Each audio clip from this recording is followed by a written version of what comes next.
All right, good morning, everyone. Welcome back to the RTS Guided Programming Coaching Call. I'm Mike Tushir. Got a good call planned for you today, as long as everybody can hear me. Yep, looks like everybody's all set and good. So let's jump right into things. What do you say? As always, I want to start out with executing the workout questions. These are questions that are centered around your ability to execute the training that's planned for you each week. So in my view, these are kind of the most important ones to make sure that you can actually do what's required. And then as we go through, we cover a lot of other information, background information, and explanations, stuff like that. So without any further ado, executing the workout questions.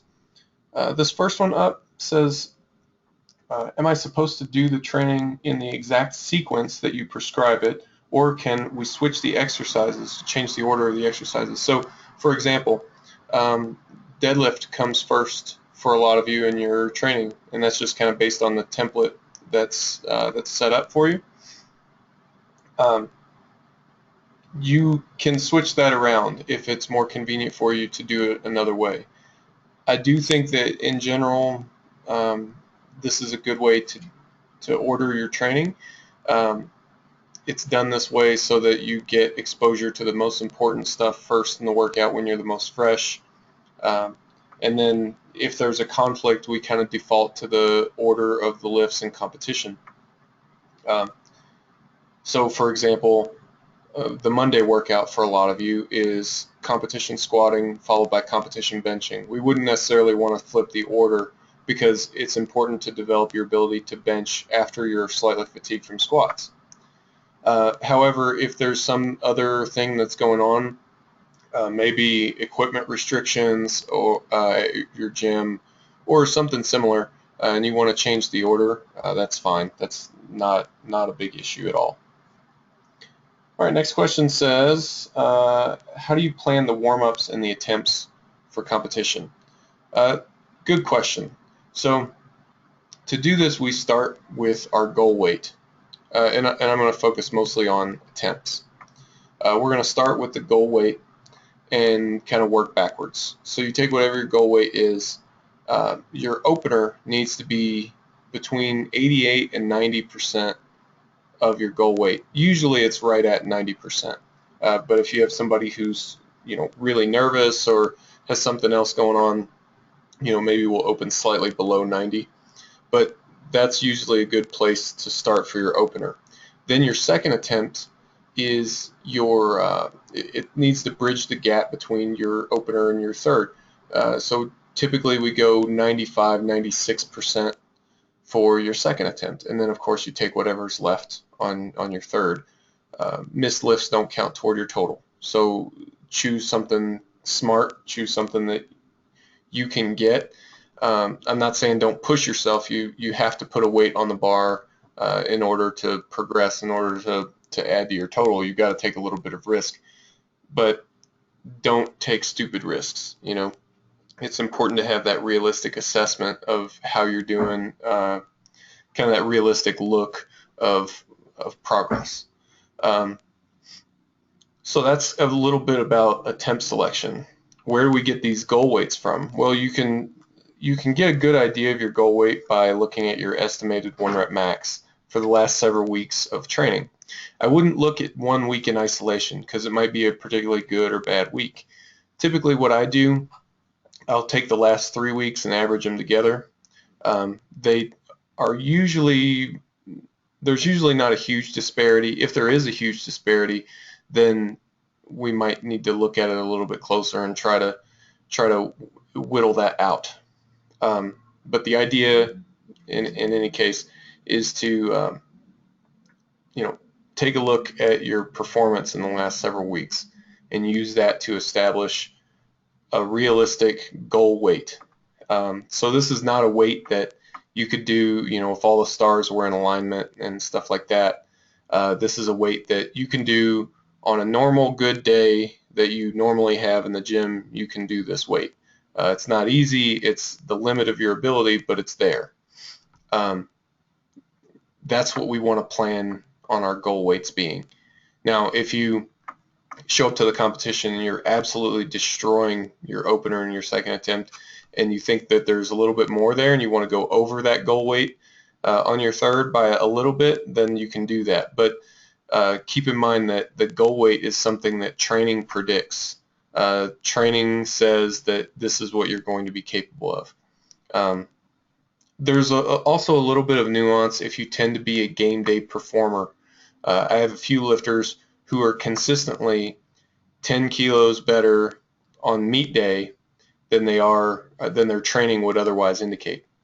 So for them, we've come to learn that. So we will take whatever their training indicates, bump it up by 10 kilos, and that's their goal weight. So there's a little bit of figuring out what kind of lifter you are, but it's a really, really good place to start to establish this goal weight based on what your training shows that you're capable of. Open around 90%, take about 96% on your second attempt, and that's a good way to go. Of course, you have to adjust it based on performance. If that opener is sloppier than you would expect, you need to dial down the second attempt and probably the third attempt, based on performance as well. So that's stuff that I hope most of you get. If any of this is like super revelatory, let me know, because we need to talk more about competition performance in the future. At any rate, that is kind of your 5-minute primer on game day performance and optimizing your game day performance. Matt Gary has an excellent DVD on our site that talks more about attempt selection. If this is something that interests you, I really, really recommend that you check that out. It's a really good resource. He's the best platform coach on the planet as far as I'm concerned. And he really goes into a lot of detail and really teaches why this is the best approach. As far as warm-ups go, there's a lot more latitude there, so you want to take between 4 and 5 warm-ups. You can do a little bit more than that if you're typically beat up. So you want to do, so let's say for your average lifter who's not dealing with a lot of injury history and stuff like that, you want to take between 4 and 5 warm-up attempts. Probably 5 for your squat. You can probably get away with 4 on your bench and deadlift, depending on how long it's been since you've squatted. If you're a little bit warm from squatting, you may not need as much. And then also on the bench, you don't have to ramp up to such a high weight, so you can take fewer warm-ups. But between 4 and 5 attempts on your warm-ups, and that should get you from cold to ready to take your opener. For me, I usually start at about 30% or so, if I had to put a percentage on it, and I usually finish around 83 to 85%, a little lighter for squats and deadlifts, a little heavier for the bench. Those warm-ups are pretty similar to what I take in training as well. So keep that in mind. You don't want it to be vastly different, and you don't want to take an endless number of reps either. You want to take, maybe 5 reps on your first warm-up set, then 3 on your second, and then the rest of them should be singles. You don't need to do an insane amount of volume just to work up to your opener. You want to conserve as much of that energy as you can. So that's kind of my take on openers, attempt selection, stuff like that. If you're looking for something to make this really easy, check out the guided programming forum on the RTS site. The guided programming forum, it's a sticky at the top of the page. There is a meet card. Download the meet card. It's an Excel sheet. You open this thing up. It's got an instructions page. It'll tell you how to use it. But basically, if you just input your goal weight, it will calculate the rest of it for you. So, you input your goal weight and all your attempts, all the jumps for your attempts, your warm-ups, even the timing for your warm-ups. If you're going to a competition, it's important also to time your warm-ups appropriately, so that even the timing of your warm-ups is covered. So definitely recommend checking that out. I think you guys will like it. Next question says, this question is about weight selection for the top set. What's the best way to progress? Should I always stick with the top set weight determined by my target RPE and estimated 1 rep max from the last workouts? Only increase weights if the top set feels like, say, an 8 instead of a 9? Or should I add a few kilos every now and then to the estimated 1 rep max and risk ending up with a high RPE on the top set? This is covered in your determining working weights document that you got sent with an email that has startup as the subject line. So just to recap what this document instructs you to do, you calculate your target weight. It's clear to me through this message that you understand how to calculate a target weight. So when you calculate a target weight, most of the time it's not a round number. It'll say, put 103 kilos on the bar. Well, you probably don't need to break out the fractional plates and stuff like that to get exactly 103. You can't tell RPE that accurately anyway. So just round it up. If you round 103 to 105, that's a couple extra kilos, and that'll reflect in your estimated 1 rep max. At the same time, if you're working up, so say your target weight's 105 kilos, so you'll probably work up like 5% jumps, so you'll probably go something along the lines of 95 or so, then 100, and then 105. So if you do 95 and smoke it, you do 100 and smoke it, then you can go a little bit heavier than 105. So you don't have to stick with target weights, really regimentedly. You have some flexibility to adjust those weights based on your performance for the day. So if you're getting strong at a fast rate, then you're going to be consistently going over those target weights because it's there, and it's not necessarily that, if you had stuck with the plan and gone to 105, that it would have been an 8 RPE instead of a 9. You're probably not going to get a whole RPE different, but you might be able to go a little bit heavier and it still be a 9 RPE. So there's like a little bit of a range, that's of weights that are still going to produce a 9 RPE. And yeah, you want to push those. Take what's there. Try not to go over, but if you go over by a half RPE, or to that end, if you're under by a half RPE, that's not a big deal. RPE is a subjective thing. We can be pretty accurate with it, but it's not written in stone, and it doesn't mean that, if you went 9.5 RPE instead of 9, that now all your gains are going to stop. Not going to happen. So I wouldn't worry about it from that end too much. So yeah, I guess what I'm getting at is you have to expect progress. You have to add those kilos to the bar. Don't wait for the RPE to go way down before you boost it up. So take what's there, build your momentum every time. Next question says, I have a weak thoracic spine and poor posture. Whenever I high bar squat or front squat, my upper back folds with any challenging weight. When I deadlift, I also lose T-spine tightness with heavier weights, and that tends to spill over into my lumbar. What's the best way to strengthen the T-spine? Well, there's a couple things going on here. As it relates to high bar squats or front squats, if that's the technical breakdown that's happening and you want to get rid of that technical breakdown, you need to limit the loads so that you can execute the lift properly. Increasing the load and then experiencing that technical breakdown does nothing but reinforce it. So if you did nothing else and you just limited the loads to something that you can complete with good form, that will take care of it in the long run. That'll take care of it by itself eventually. That's not a fun thing to do, but in the case of something like a front squat, I think that's the approach that you should take. Now, the other thing that you've got going on here about deadlifting, you lose your T-spine tightness and it spills over into basically being a round back deadlift. You need to look on the guided programming forum. We have several other topics in the past that have talked about round back deadlifting. You need to familiarize yourself with what your decision is here. You can choose to be a round back deadlifter and all the risks that come with that, or you can choose to be a flat back deadlifter and all the risks that come with that. So you need to do your diligence, go back and familiarize yourself with these topics and make sure that you're going into that with both eyes open.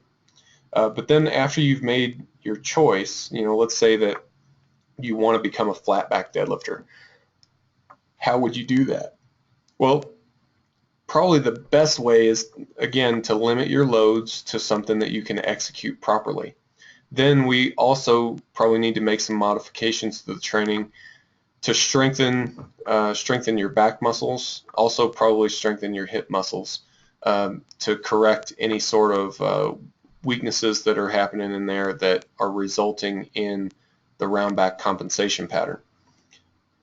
That's going to be really, really peripheral to the main thing that's going to help you improve. The main thing that will help you improve is to practice good technique.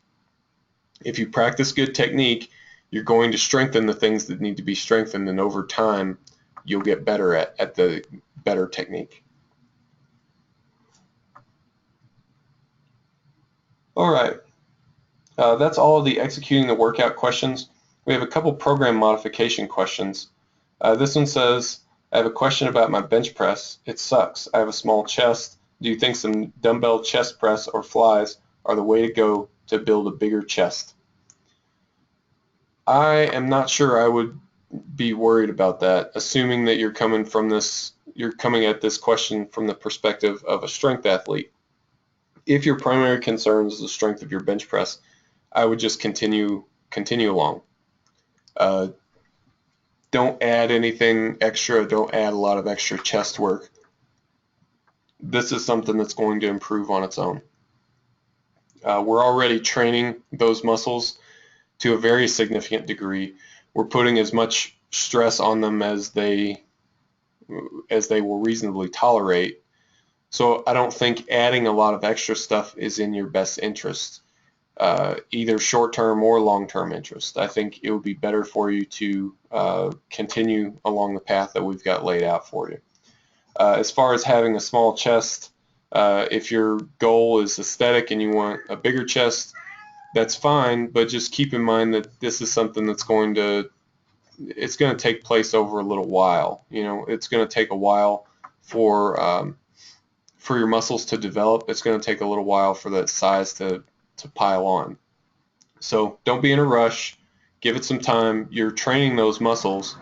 If you're handling things nutritionally the way that they need to be handled so that you can gain weight, then it shouldn't be a big deal.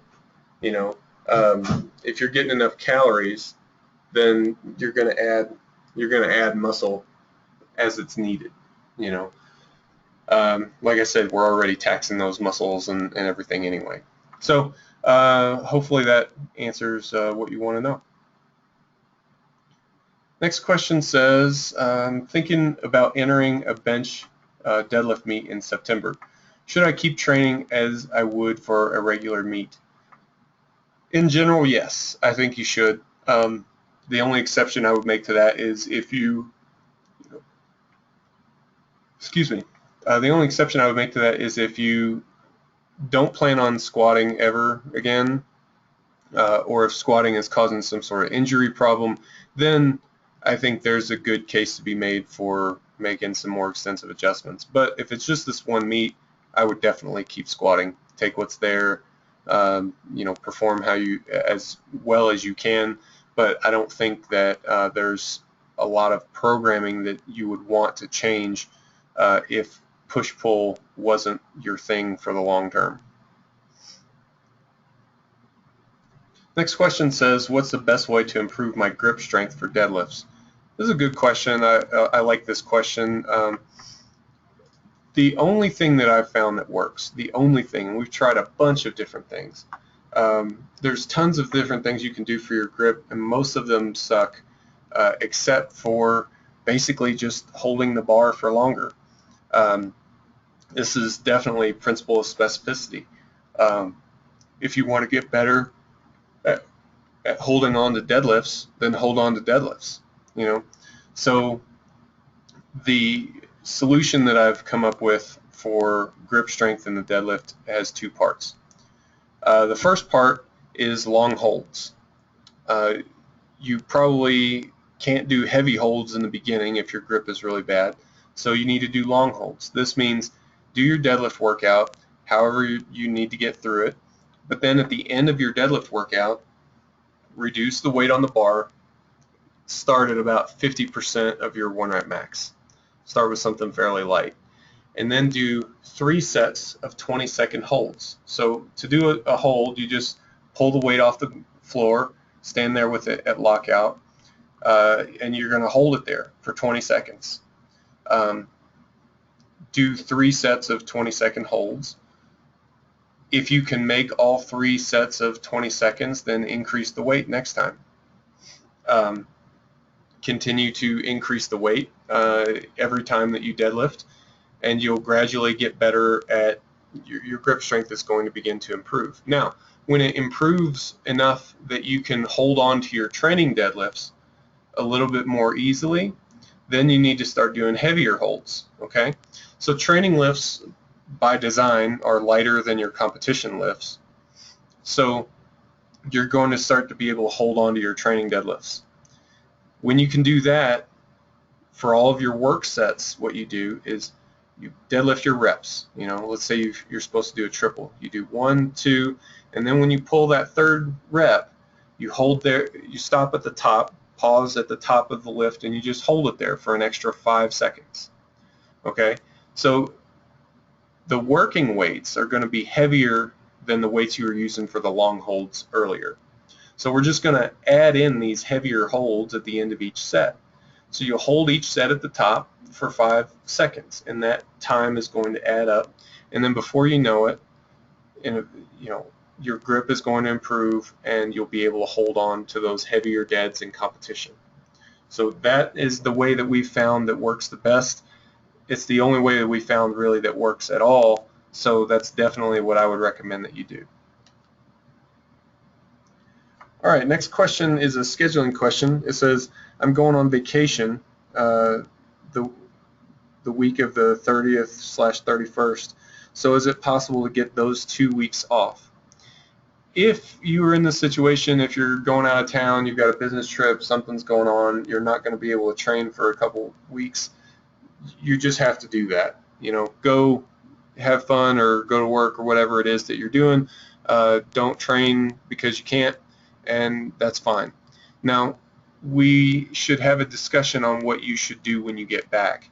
At this point right now, you just said the 30th and 31st, so I'm assuming that's July. And at any rate, we've got a little bit of time. So perhaps next week we should talk about what you need to do when you get back. There will be a few minor modifications that you'll need to make when you get back from vacation. For the most part, it's nothing serious. It's stuff that you can do on your own without much effort. But there's nothing really you need to do as far as going on vacation if you're going to just miss training. But when you get back, we will need to make some modifications. All right, next question says, my meet is on July 23rd, and that's a Thursday instead of a Sunday. I originally thought it would be on a Sunday, just like all my other meets. However, does this affect my training schedule if I'm going to practice my openers the week before, since it's only 4 to 5 days before the meet? So we typically like to take openers around 5 days out, and if your competition is on Thursday, then basically that's going to juxtapose those openers up against the training the week prior. So the most easy thing to do would be that week prior, I would just manipulate your schedule a little bit so that you can get the training done and still have enough rest days so that you can take your opener at the appropriate time. Now, if you have a pretty full schedule, you're not able to, or maybe your training frequency is too high to front load that week and give you enough rest, then you may need to cut out the lowest priority workout. and that's fine. It's just one session, and given the frequency that things are happening, it's not going to affect you over the short term. It's only one workout, so its effects are negligible over the long term. So in a situation like this, that is exactly how I would handle this. All right, we did have one question that came in here. I have been waiting on it, but I don't want to wait too long. So just to let's pick this up here, it says, I'm currently on the final week of the cycle with a competition at the end of the week. Do you recommend doing any stretching or foam rolling this week? I don't recommend that you do any stretching or foam rolling that you don't normally do.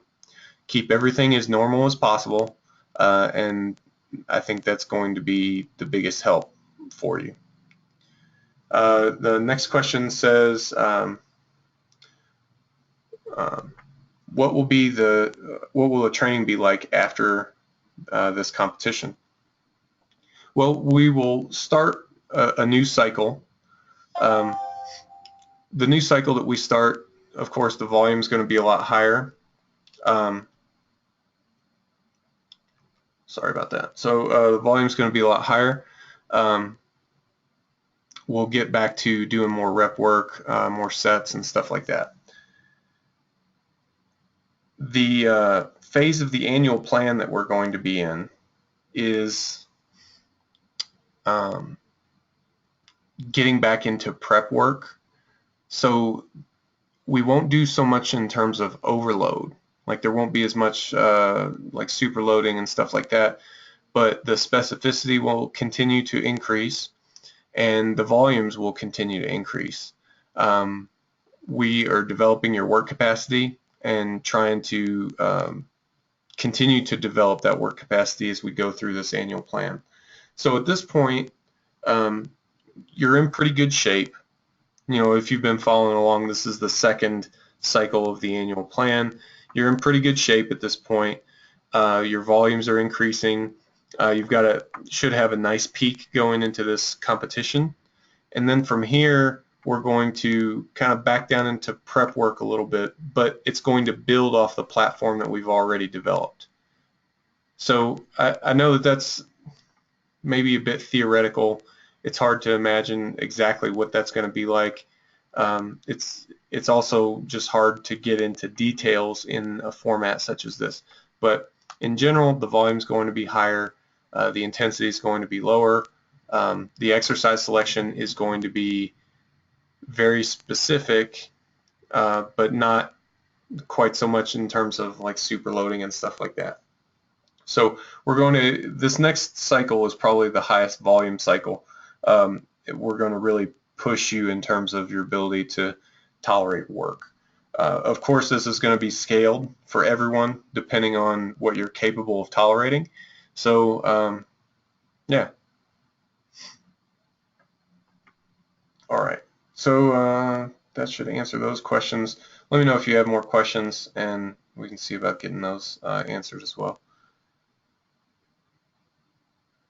All right. Next question says, last week I pulled a set of 4 at a 9 RPE with 425 pounds. This week I couldn't even pull 375 for a set of 3, which is normally a warm-up weight. This happens more than I would like, and I'm wondering if you've ever seen an anomaly like this. Some things to consider. The order of lifts I perform for the day, for example, doing deadlifts first for the day instead of third or fourth. The other thing to consider is my gym has no AC and it gets hot enough to the point where I feel like my training slacks off after only going through half the workout. I look like I've jumped into a lake when my training is done, especially in the summer. Okay, so a swing of about 50 pounds. So to go from 425 to 375, that's a really big dramatic difference. It's a difference that is just kind of odd to me. I'm wondering if there's something else going on. It might be a lifestyle thing. You know, whether your nutrition is off, or it could be an environmental thing. It could be as easy as what you suggest in your message here, that the order of the exercise plus the heat is enough to to make that difference. That's something that I need you to pay attention to. See if you can nail down what that variable is, because to be honest, that's a really big change.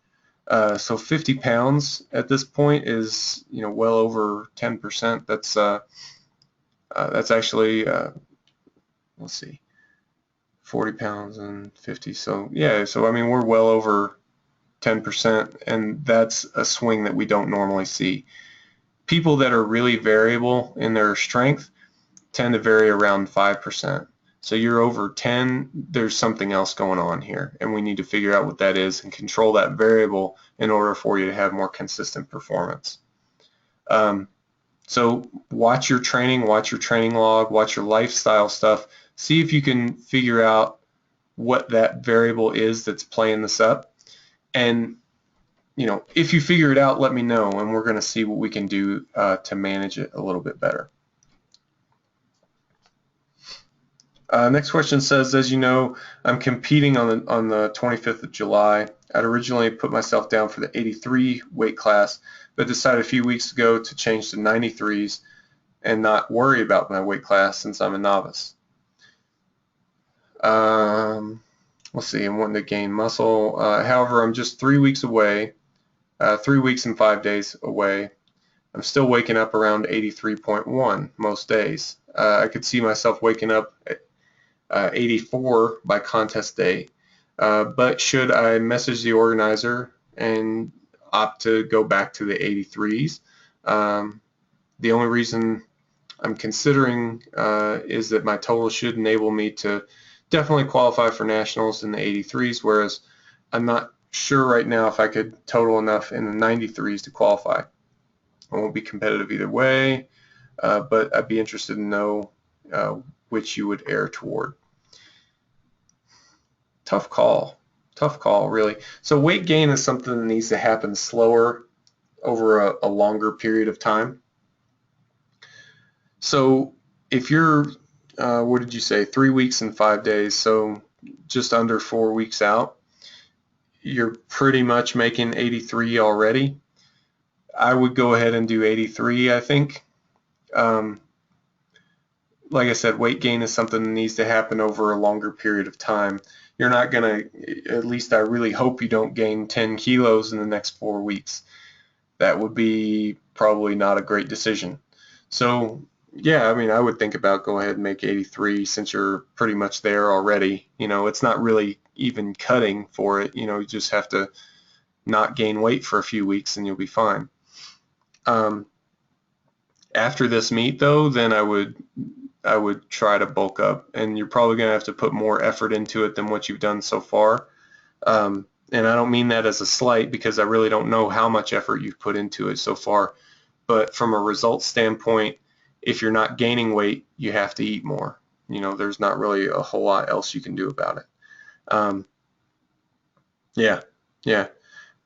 Although with that said, if you lift at 83 and your qualifying total for nationals is good enough for 83 but not 93, then you will need to lift at 83 at nationals. If your qualifying total at 83 is still good enough that it still meets the 93 qualifying total, then you should still be able to lift at 93 at nationals, which at your level, that's probably a better call. So if you lift at 83 at this meet, I would still strive for that total that would get you qualified at 93. I think that would be the ideal situation for you to be in. Of course, don't miss qualifying entirely, but if it's there, put it on the bar, give yourself a chance to make the 93 qualifying total. And that way, after this competition's over, you can start bulking up and you don't have to worry about then needing to make 83 for a meet in the future.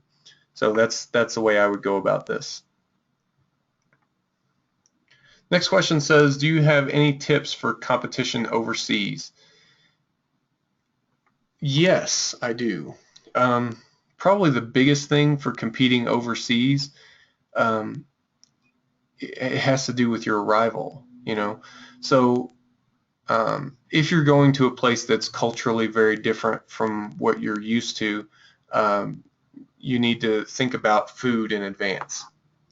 For a lot of us, especially if you're traveling overseas for competition, there's probably some degree of making weight that needs to happen. So be aware of what sort of food situation you're about to get yourself into, and then plan accordingly, even to the point of bringing your own food if you need to. In terms of arrival, though, you could, I think basically for arrival you have two options. You can either arrive early enough to get completely adjusted to the new time, or you arrive just before it's time to compete. So in general, it's going to take a day to adapt to each hour of time change. You can make a 2 or 3 hour time difference without a whole lot of consternation.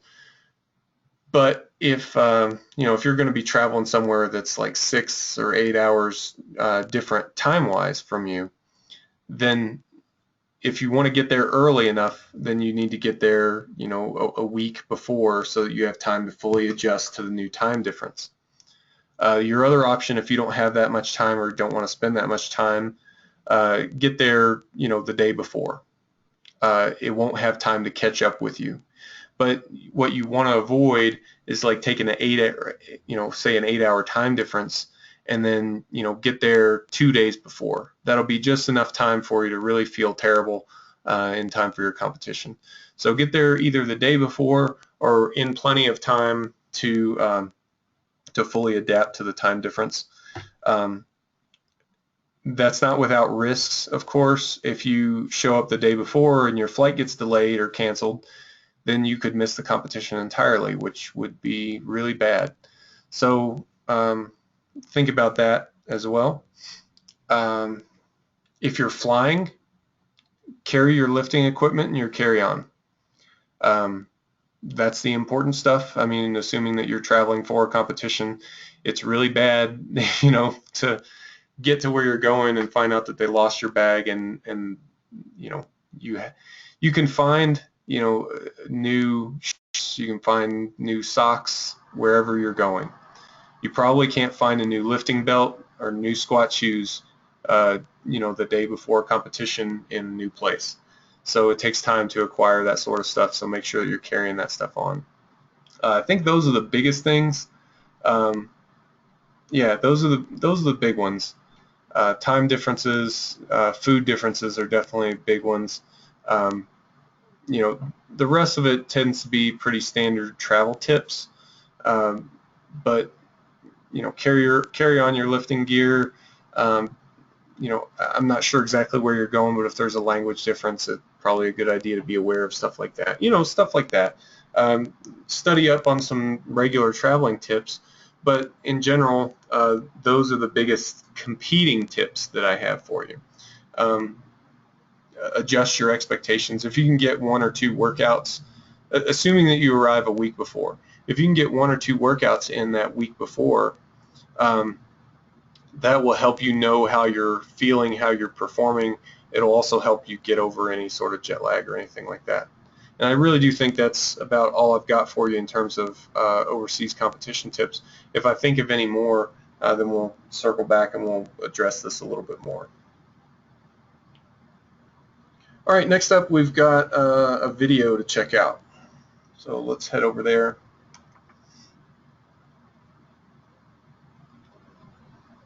All right, this video, it's got a little pretext. It says, I get achy hips and knees if I squat frequently over 80%.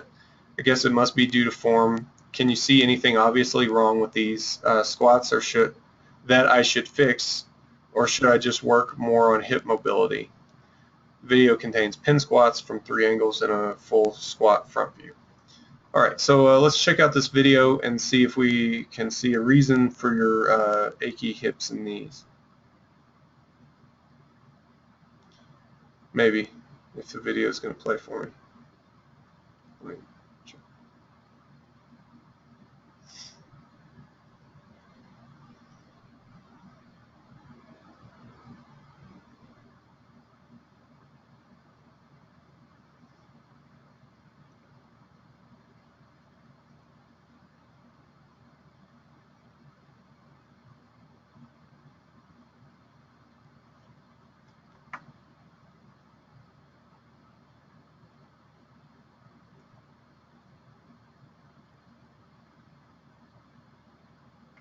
All right. Let's go back here. Let me just pause the video for a second. Let's see. Anything that I see that could be a reason for achy hips and knees over 80%. I didn't see anything that really stood out. Your knees travel over your toes quite a bit, so you have a lot of knee flexion, which could be responsible for some of the stress on your knees. However, not everyone experiences that. So I guess the short answer is I don't really know. But I do have someone that might be able to help you. Let me see if I can get some more information for you, and I'll get in touch with you about that. I noticed that knee sleeve wise, you've got two different kinds. I don't think that's going to make a difference one way or another, to be honest. But I don't know, just something to be aware of. I'm sure that you know that you have mismatched knee sleeves, but just something I noticed. I don't really see anything going on hip-wise that would cause your hips to be achy, or that to me would indicate a mobility issue in the hips.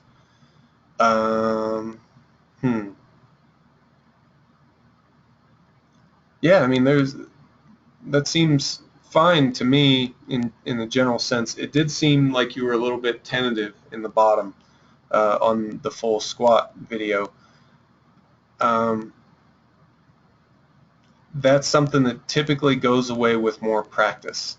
However, maybe there's something that I'm not seeing that's causing your achy hips and knees, and that's enough to cause somebody to be tentative at the bottom. So I guess I don't really have a great answer for you, but we're going to chase this down a little bit more and see if we can get some more information for you. All right, so that's actually the only video that we have for this week. So, all right, guys, I've got one more question here. So if you guys have any questions that you want to get answered, go ahead and type those in real quick. I'm going to take this last question, then I'll take whatever else you guys type in, and then that'll be it for today. So this question says, I don't have a meet before the 19th of September. Why should I be training like this? And this is in reference to the test week this week. So here's why you should continue on with your test week. First, the volume is set and sequenced in such a way that the meet weeks are also serving an additional purpose of being a low volume week. Since it's got such low volume compared to our normal training, that helps to resensitize us to normal training. This whole peaking process, in a way, helps to resensitize us to volume. So when we kickstart the next training cycle, you're going to be sensitive to volume, and that volume will help you to improve. Also, the process of peaking in this meet week that we have planned has lots of heavy weight exposure. So you're taking openers in one session, and then you're going first, second, third attempt in your gym test or your competition. The exposure to those very heavy weights has an important training effect as well. It is the most specific kind of training that you can do. So in that sense, it's really high quality training. So I don't want you to miss out on exposure to those really heavy weights either.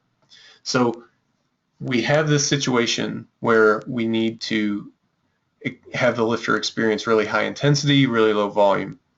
We could come up with something else that's not a test week, but why?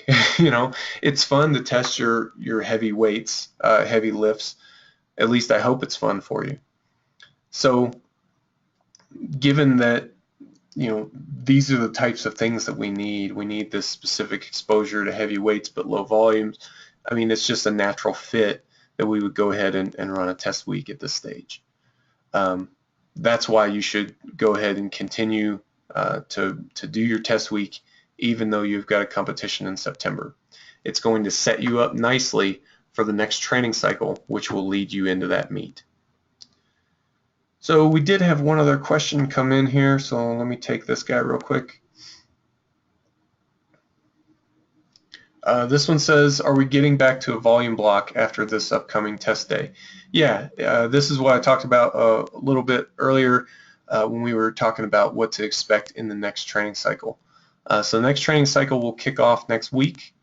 You will get back to a higher volume.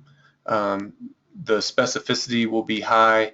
The intensity overall for the next training cycle is going to be down a little bit because it's your late preparatory cycle.